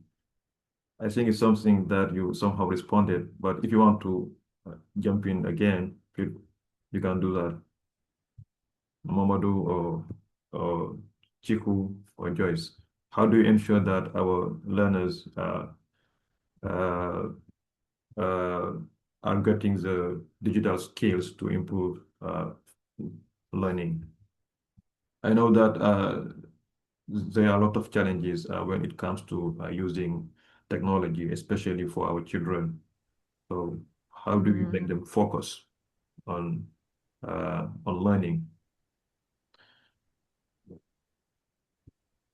I think we had all three of us had touched on this, but I think one of the things that I have seen work here is, first of all, if the tool is for learning, it's for learning. It's not your ordinary tablet that you can put in different apps. So how do you ensure that you're restricting what is available to that app? Saying that there are cartoons or games or activities that are very much aligned with improving literacy and things like that. So how do you make sure that for example, the child cannot move there on our continent? And I think that there are devices that do that lock. And I think Dr. Njiri mentioned from the back end, you can be able to assess and, put some guardrails. And I think that that's important. But what's even more critical for me is how much you empower the teacher. I once did a research on an edtech tool maybe 4 years ago, and it was a digital personalized learning tool that was able to understand where the learner is and take them on a journey to proficiency. But the teacher didn't know that.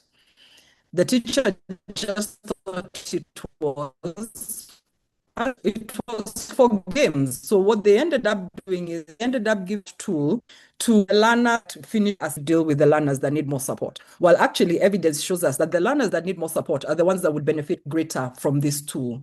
But because nobody had taken the time to adequately prepare this teacher, give them an understanding of what this tool is good for, they were deploying it as a toy. So we have to make sure that our teachers are as proficient as possible. Before I hand over, I wanted to quickly respond to Lucian, who asked about CBC. And Kenya, we've been we're getting there, but I wouldn't say that we've completely got it right. As I said, it's a journey. I know the Kenyans in the room can relate. But for me, again, back to the teacher, the way to ensure that you're covering the curriculum in a way that is contextually relevant is to ensure that the teacher has agency. And this is what I mean. If the curriculum guidelines talk about swimming and some activities that may only be available in urban areas, how do you make sure that the teacher, because there were some videos that were going around when we started implementing, the teacher feels they need to teach swimming in a school that they don't know what swimming is. So the children are there on the sand doing all of these moves, while actually the teacher would have had the agency to pick an activity that's where agency is important. Because the curriculum, the power of the CBC curriculum is it gives a good teacher to curate experiences for their learners in languages and in context that they can understand. So we're not now doing a one size fits all.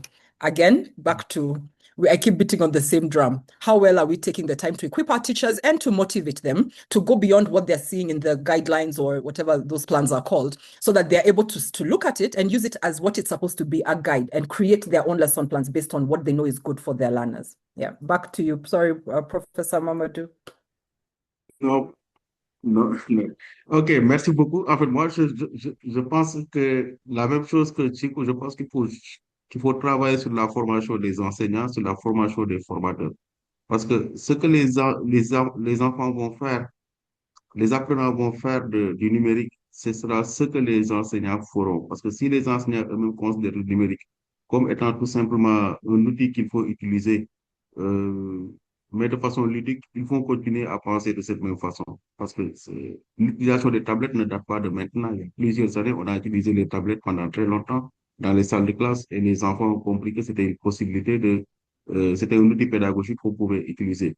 Aujourd'hui, le vrai défi auquel on est confronté, c'est le défi de l'intelligence artificielle. Si l'enseignant lui-même utilise l'intelligence artificielle comme étant un substitut qui fait le travail à sa place, et que peut-on attendre de l'élève également? L'élève qui sera en phase lui aussi, il va utiliser cela comme étant un substitut. Donc, je pense qu'il faut agir sur la formation des enseignants et leur montrer que les questions de numérique ne constituent pas à véritablement dire quelque chose qui va faire le travail à leur place. Ou ce n'est pas un instrument ludique non plus, même si ça peut être ludique, mais ce n'est pas la visée principale, et que c'est un intrant pédagogique, et cet intrant-là, il faut qu'ils puissent l'approprier et apprendre aux élèves à pouvoir s'approprier également. Je pense que cela est important à agir sur la formation des enseignants pour leur faire prendre conscience. Je pense que c'est un élément important qu'il faut prendre en compte.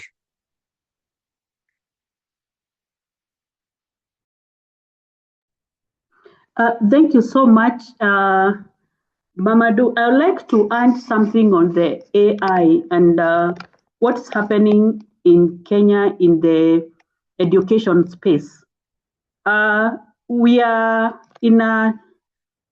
changing the way we are looking at the AI in that We are not after the product because we know you can go to the AI, all the tools are there and you do something. But we are on the prompts. We are really assessing the prompts that these teachers who are teaching the foundational learning, they are giving to the AI. What made you to say this, that you are going to teach, for example, something like addition concept in this way? Well, you are using the AI tool. We want to mark the prompts.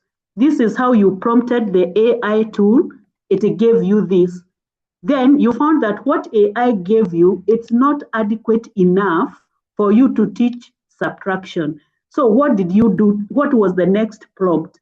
Until you come to a place where you settled and you said, this is what I'm going to use to teach addition in grade 3 or grade 4 using the AI tool.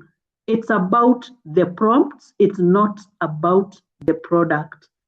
It's about the blame the teacher is bringing into the AI, the contextual issues that he's feeding the AI tools. I'm working in this kind of a context.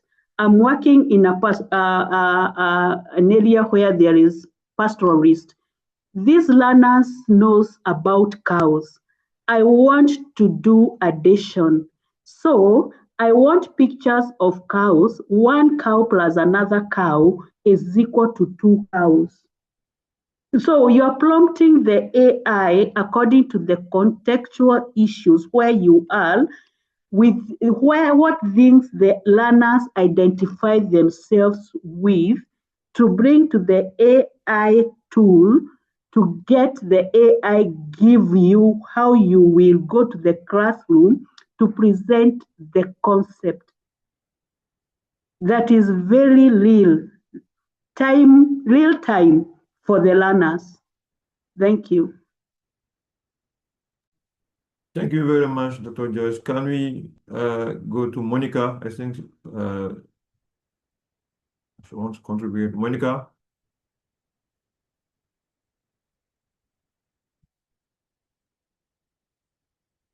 I'm not sure if Monica is still around or not.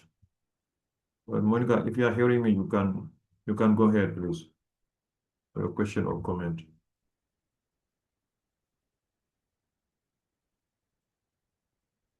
Okay. Any comments or question? Am I visible? Yes. Not visible, audible. Yes, Thank you you're very audible much, now. Dr. Diallo, and thank you very much to the panelists for their informative, engaging presentations. I just wanted to hazard responding to Dr. Njiri's question about why is the Global South embracing technology when it looks like the North is backtracking? In my own opinion, I think the North was introducing technology where the systems were already functional. They had good teachers, small classes, quiet classrooms, and the issue became the screen time, the amount of screen time that children were being exposed to. But now I think the focus is now investment in AI in the North. But in our case, in the Global South, as the panelists eloquently pointed out, technology is plugging into gaps, inadequate teachers in the system, large classes. So I think there's still a need, and I think we can learn a lot from the North in terms of not to reach too far in terms of what technology can offer. But I think for a very long time, technology still has its place here. Thank you. Wonderful, Monica. Thank you very much for sharing your insight. Do you have any more questions or comments from the participants before we move on to the next session? Any more comment or question, please?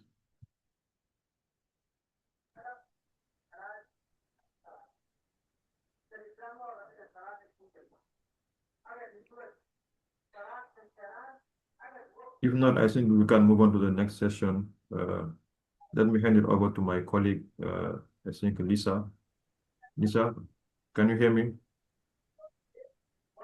So we have Joyce, we have Joyce hand up. We also have Sheikh Felix who wanted to share something. Great. And then Abdi also.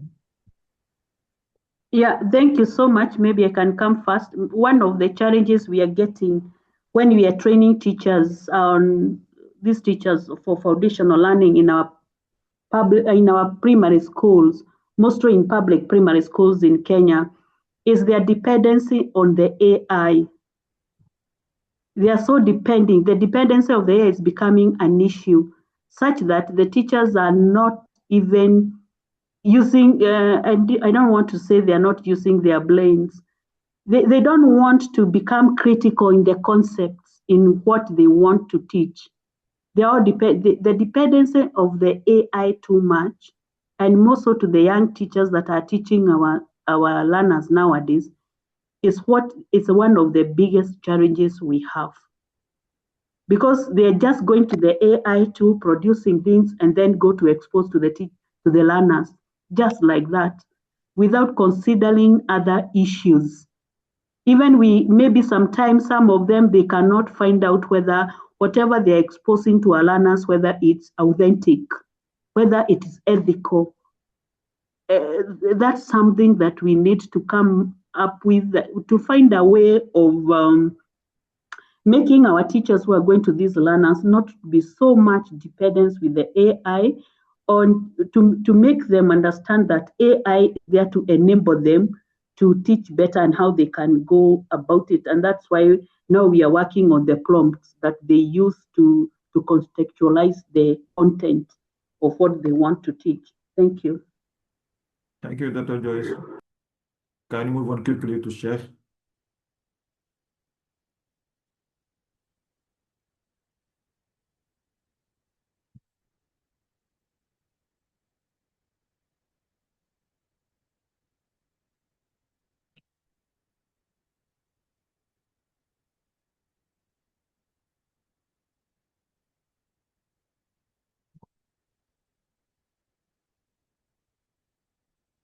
Dominic, you said that Sheikh hands is up, but I cannot see it here. No, she had something on the chat. Okay. I'm not sure that is around, but she did indicate I had many research reading and I would like to share the outcomes. Ok. Docteur Cheikh, si vous êtes là, bon, vous pouvez prendre la parole.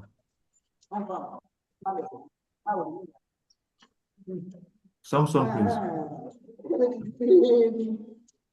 Yes, we can hear you. Go ahead.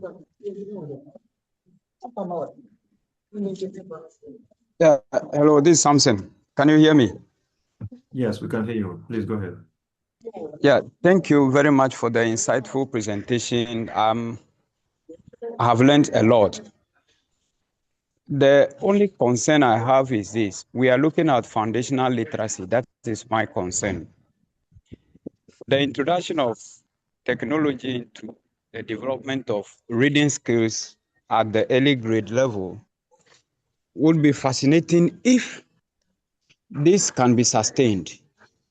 The concern is, how have we been able to develop the reading skills in the foundational learners so that technology can help them sustain or improve the reading skills? This is where teacher training, teacher preparation from the colleges of education or the teacher training institutions into the field of work is necessary and critical. The overdependence on AI tools today is bringing a lot of challenges that we actually don't know how to handle it, because the teachers have not been properly trained on the technology tools. Even initial teacher training programs and curricula are not properly focusing on preparing these pre-service teachers to develop the skills of teaching reading at the lower levels.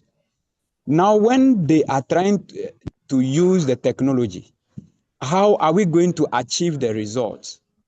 And so we all should be thinking of how to start building the skills of the pre-service teachers from the time of training, so that the introduction and integration of the technological tools may become successful. Else we may start now and fail along the line and come back start from point zero. Thank you very much. Thank you very much, Mr. Samson. Yes, I think we have interesting food of thought here. Dr. Chiku, do you want to comment on that? No, I mean, I completely agree. If we haven't sufficiently trained our teachers on how to ensure that we're doing foundational learning right, adding technology to that is just making things worse. In fact, if you get technology in that case is dangerous, because if you put me in a classroom and I don't know some of the ways that you get a child from not, I hear my little one saying from unknown to known, all of those. I'm not a teacher, so do not quote me. But if you put me in a classroom and I don't know how to do it, and now I have AI, I will rely on AI to be my source of wisdom, which is a critical mistake. So we have to make sure that, technology aside, we're training our teachers, and especially as a continent where we are now really focused on foundational learning. What is the evidence telling us about some of the methods, like teaching at the right level, and I'm sure many others, that we can make sure our teachers are proficient in teaching before we even add the complexity of technology? Because you're right, the danger that is happening now is that teachers that are not proficient are going to use technology, and oftentimes they don't even know whether, if I don't know, I'm assuming that everything that AI is telling me is correct. And we have had cases where a teacher will take context or concepts to a classroom that are not have nothing to do with the curriculum. So we have to be really careful and keep focusing on building the teacher's capacity beyond the technology. You can use technology to build their capacity, because then it really helps with the fact that their schedules are pretty tight. You're giving them the power and the agency to do this and self-pace. And it's also more entertaining than putting them in the traditional modalities of teacher training.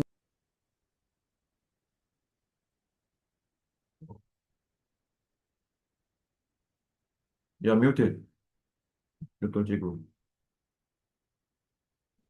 Oh, sorry, I was done. I even said thank you. Okay. Sorry about that. Dr. Sheikh, I don't know if you want to speak to this. Can I go ahead?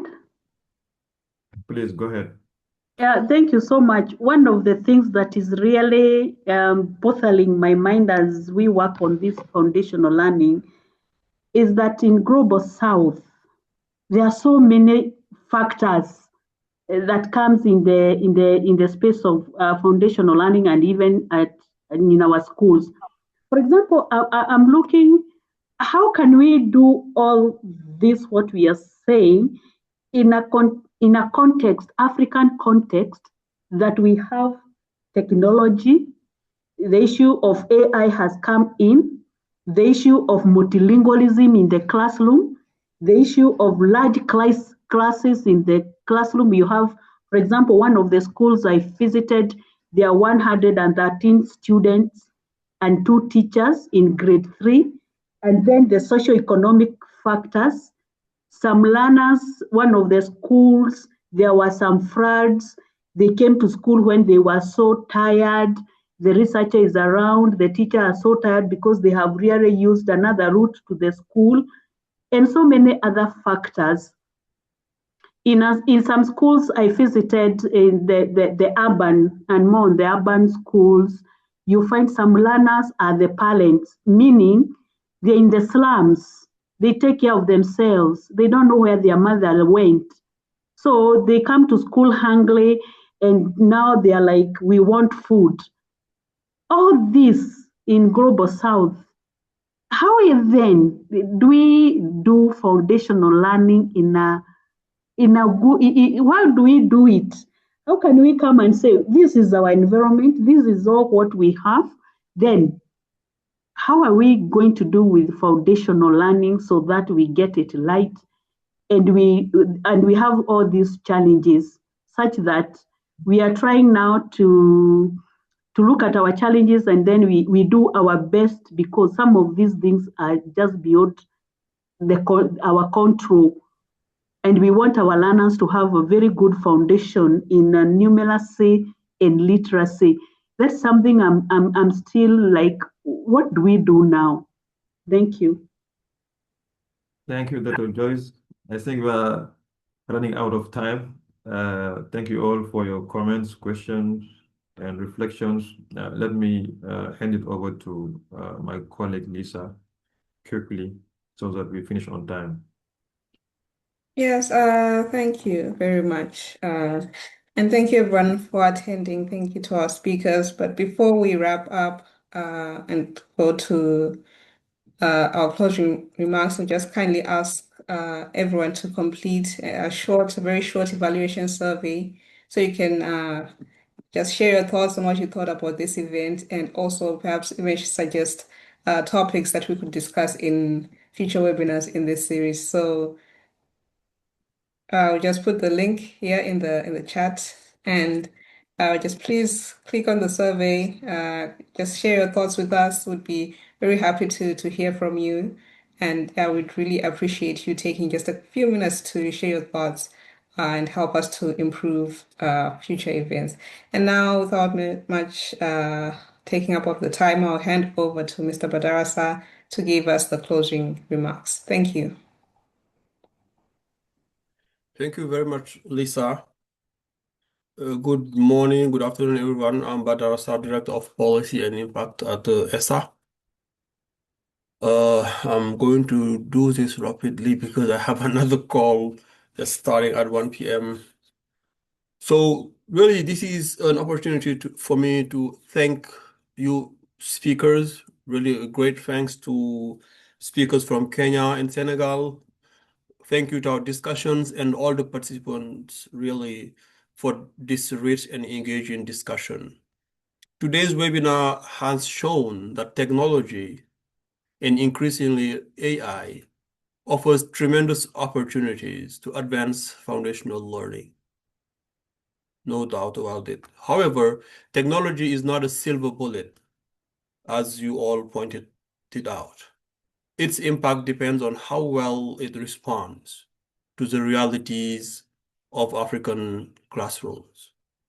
We have heard that many schools, especially in rural areas, continue to face challenges such as limited connectivity, inadequate infrastructure, language diversity, and the need for stronger teacher capacity. These realities remind us that technology and AI must be equitable, context responsive, and designed to support teachers, not replace them. And this has come back a lot from the discussions. We have also seen the importance of African-led research in identifying what works and ensuring that innovation is guided by evidence rather than assumptions. And Dr. Mamadou Dramé from Senegal really pointed to that aspect also, the importance of having evidence to guide policy decisions. And at ESSA, we remain committed to connecting researchers, policymakers, and practice so that evidence informs the decision and every child has the opportunity to acquire strong foundational skills.